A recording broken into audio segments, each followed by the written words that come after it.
हिंदी व्याकरण में संधि रह गई है हमारी, संधि करना। तो आज हम संधि, जिसे इंग्लिश में कॉम्बिनेशन बोलते हैं, वो करेंगे कंप्लीट। और उसके बाद मैं कुछ सेंटेंसेस दूंगी होमवर्क में सॉल्व कर। वो सेंटेंसेस तुम लोगों को कल जो मैंने कराया था उससे, उसके और ये जो संधि है उसके होंगे, तो तुम लोगों को वो उसके आंसर्स लिख के भेजने हैं।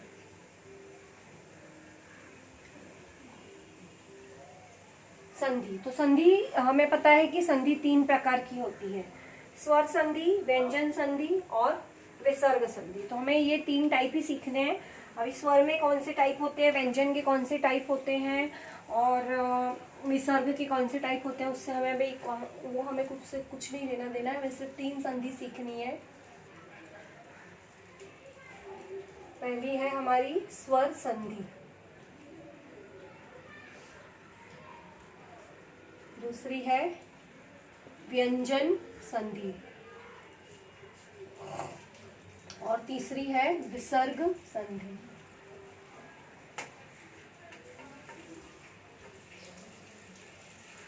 अभी स्वर संधि, व्यंजन संधि, विसर्ग संधि। सबसे पहले तो हम पहचानते कैसे हैं कि जो हमें वर्ड दिया है वो स्वर संधि का है या व्यंजन संधि का है या विसर्ग संधि का है।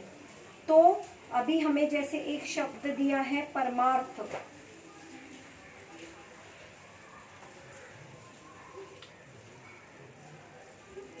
परमार्थ शब्द दिया है और बोला गया है कि इसका संधि विच्छेद करो। संधि विच्छेद मतलब उसको 2 शब्दों में विभक्त करना है, हमें बांटना है। तो परम, ये परम एक शब्द और एक अर्थ। तो परम प्लस अर्थ जब मिला तो बना परमार्थ, परम प्लस अर्थ। तो परम प्लस अर्थ से क्या बना, परमार्थ। तो अब हमें कैसे पहचानना है कि ये स्वर संधि है। ये विभक्त करने के बाद, मतलब ये जो प्लस की साइन डाली है हमने, इसके बाद वाला लेटर अगर स्वर आ रहा है तो ये स्वर संधि है, अगर व्यंजन आ रहा है तो ये व्यंजन संधि है। अभी स्वर क्या होता है, स्वर होता है अ, आ, ई, उ, ए, ओ, अम, अह।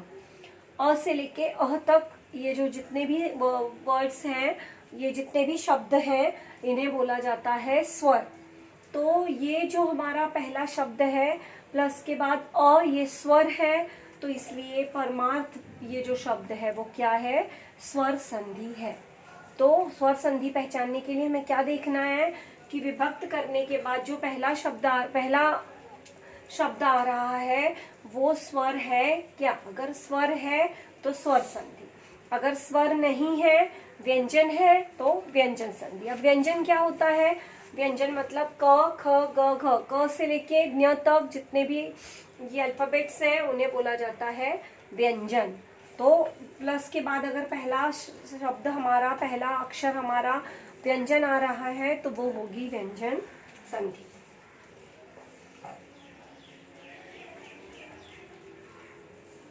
जैसे शब्द है हरीश,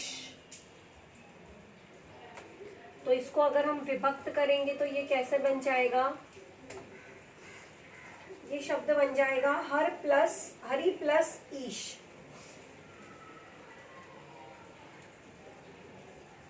हरि प्लस ईश। ये जो ई की बड़ी मात्रा है वो यहाँ पर छोटी हो जाएगी और यहाँ पर बड़ी, तो ये मिलकर बनेगा हरीश। तो अब हमें प्लस के बाद वाला पहला शब्द देखना है, हमारा पहला अक्षर देखना है। ये क्या है, ई क्या है, स्वर है। तो ये हरीश शब्द जो है वो कौन सी संधि हुई, इसमें हुई स्वर संधि। तो अ, आ, ई, उ, ए, ओ, अम, अह, ऐसे शब्द, ऐसे जो वर्ड्स आते हैं तो वो हो जाता है स्वर संधि। अभी जैसे एक शब्द है वधुत्सव,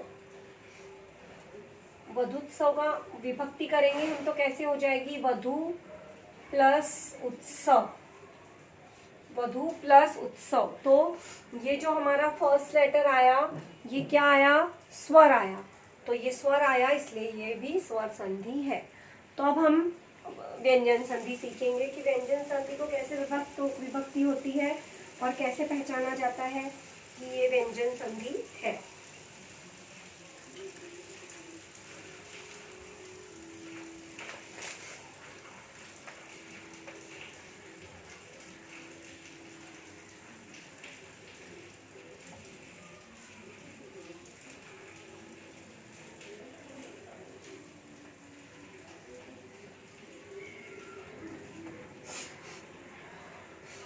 अभी इसमें जो विभक्ति कैसे होती है वो मैं बाद में बताती हूँ, पहले से पहचानना सीखो कि कैसे पहचानते हैं, उसके बाद थोड़ा आइडिया दूंगी विभक्ति का कि विभक्ति कैसे की जाती है। लेकिन ये विभक्ति तो तुम लोगों को ज़्यादातर कैसा है कि तुम जितने वर्ड्स पढ़ोगे, जितने वर्ड्स पढ़ते जाओगे, समझते जाओगे, तो तुम लोगों को अपने आप समझ जाएगा कि इसकी विभक्ति होती कैसे है।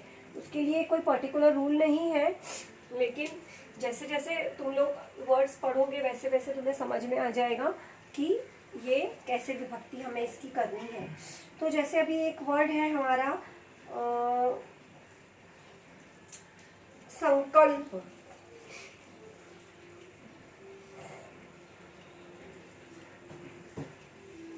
तो इसकी अगर हम विभक्ति करेंगे तो कैसी होगी इसकी विभक्ति? सम प्लस कल, सम प्लस कल। तो अब ये जो वर्ड है संकल्प, तो सम प्लस कल, ऐसे इसकी विभक्ति हुई।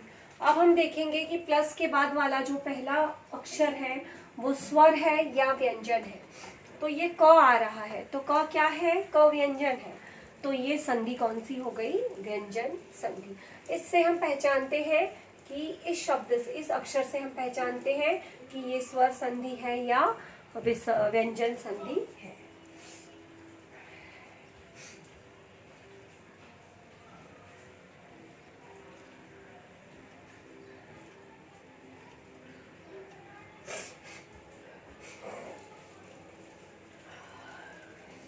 अभी एक दूसरा शब्द है वागीश। वागीश, तो वागीश की विभक्ति कैसे होती है? वाक प्लस ईश।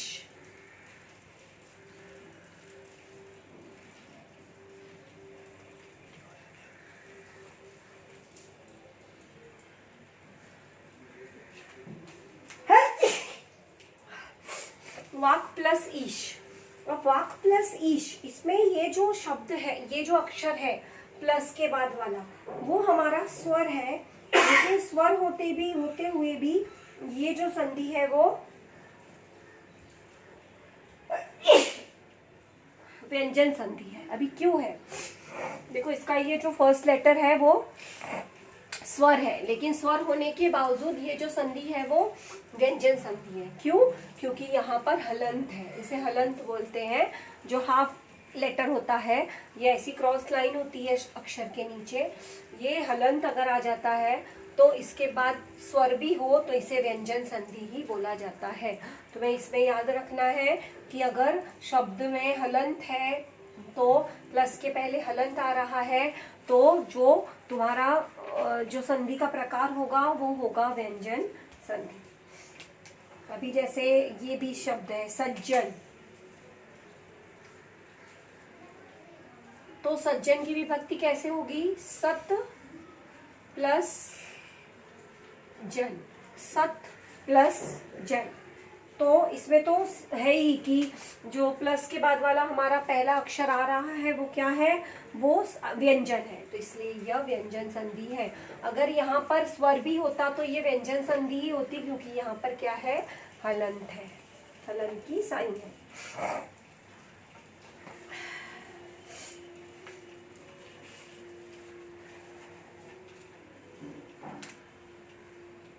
अभी जैसे तदिच्छा,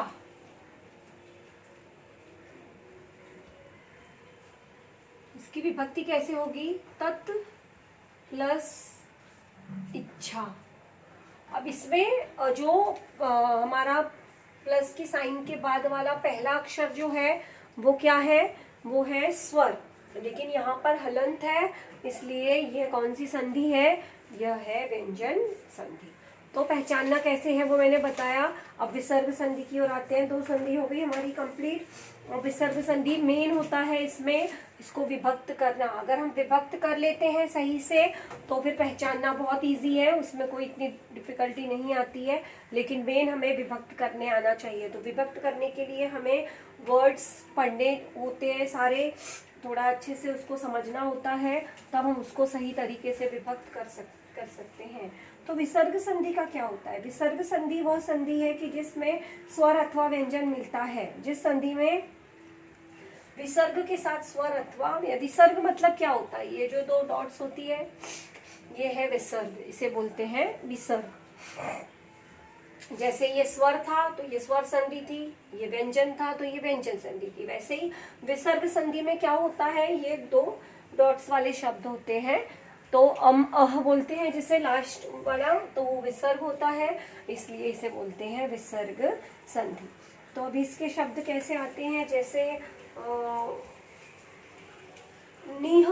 निर्गुण शब्द दिया है, निर्गुण, तो इसकी विभक्ति कैसे होगी? नीह प्लस गुण, नीह प्लस गुण, नीह प्लस गुण। तो नीह यहाँ पर विसर्ग आया है, तो विसर्ग आया है इसलिए यह होगी विसर्ग संधि। तो मेन किस चीज पे डिपेंड है? मेन है हमें सही तरीके से विच्छेद करना आना चाहिए। तो अभी तुम एक बार समझ लो कि पहचानते कैसे हैं, फिर उसके बाद मैं विच्छेद करना बताती हूँ।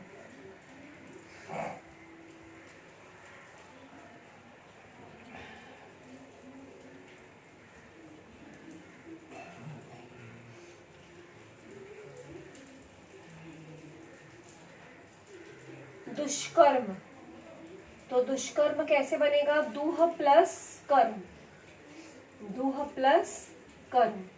तो यहाँ पर भी विसर्ग यूज हुआ है, इसलिए यह क्या है? विसर्ग संधि। अभी नीरस, तो अगर इसकी विभक्ति हम करेंगे तो कैसी करेंगे? नीह प्लस रस, तो यहाँ पे विसर्ग यूज हुआ है, इसलिए यह है विसर्ग संधि।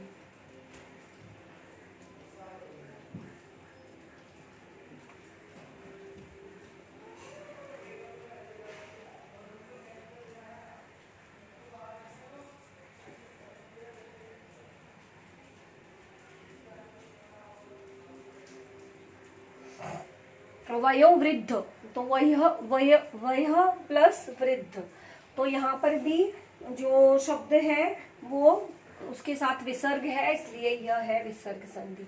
अभी पहचानने में तो तुम लोगों को कोई प्रॉब्लम होनी नहीं चाहिए कि स्वर संधि जैसे नाम ही है कि स्वर, तो प्लस के बाद का पहला जो अल्फाबेट आएगा वो स्वर होगा। व्यंजन संधि में प्लस के बाद का जो लेटर आएगा वो व्यंजन होगा या फिर यहाँ पर हलंत होगा, और इसमें विसर्ग संधि में विसर्ग होगा। तो पहचानने में कोई डिफिकल्टी नहीं आनी चाहिए। अब हम इसका विभक्ति विच्छेद कैसे करते हैं वो देखेंगे।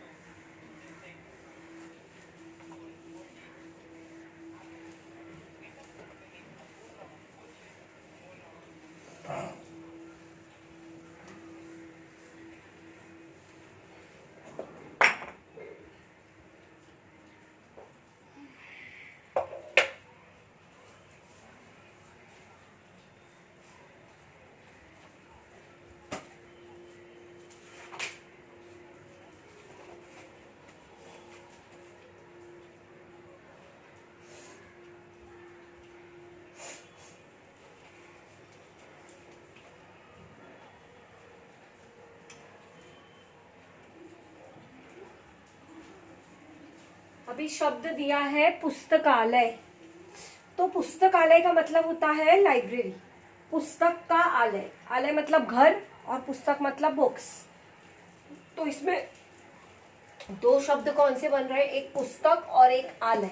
तो इसकी विभक्ति कैसे होगी? पुस्तक प्लस आलय, मतलब पुस्तकों का जो घर होता है, आलय मतलब घर, तो पुस्तकों का जो घर होता है उसे बोलते हैं पुस्तकालय, मतलब लाइब्रेरी। तो इसकी विभक्ति हमने पुस्तक प्लस आलय, ऐसे की।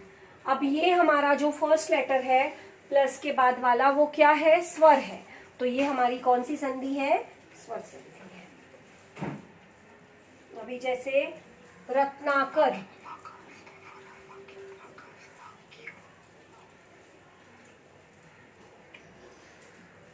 तो रत्नाकर की विभक्ति हम कैसे करेंगे, रत्न प्लस आकर, रत्न, रत्नाकर, रत्न प्लस आ क र, तो रत्न प्लस आकर, ये भी क्या है, ये इसकी विभक्ति है। कैसे विभक्ति की हमने इसकी,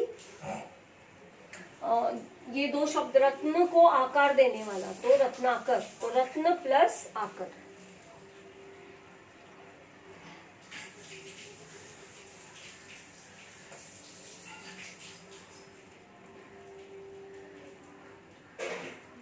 अभी तीसरा शब्द है हमारा नदीश, तो नदीश, इसमें बड़ी की मात्रा ही दी है, तो नदी प्लस ईश, ये ई की जो मात्रा है इसकी विभक्ति करते हैं, तो यहाँ पर भी बड़ी ई और यहाँ पर भी बड़ी ई, दोनों बड़ी ई मिलके एक मात्रा पूरी ई की बन गई, तो नदीश का कैसा हुआ, नदी प्लस ईश।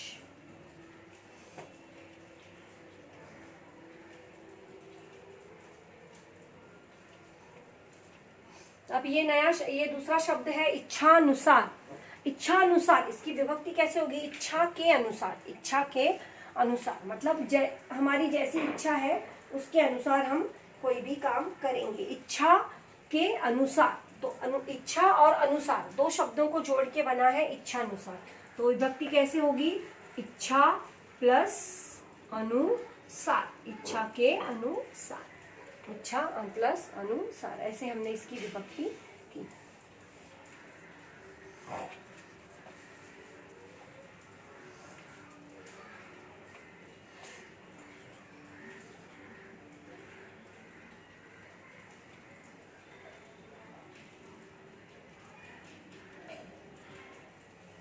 देवेंद्र, देवेंद्र मतलब देवों के जो देवों के इंद्र, देवों के इंद्र, देवेंद्र, देव प्लस इंद्र। देखो इससे विभक्ति कैसे करेंगे हम, इसमें कौन कौन से दो शब्द हैं देवेंद्र में, एक देव है और एक इंद्र है, तो इसकी विभक्ति कैसे होगी,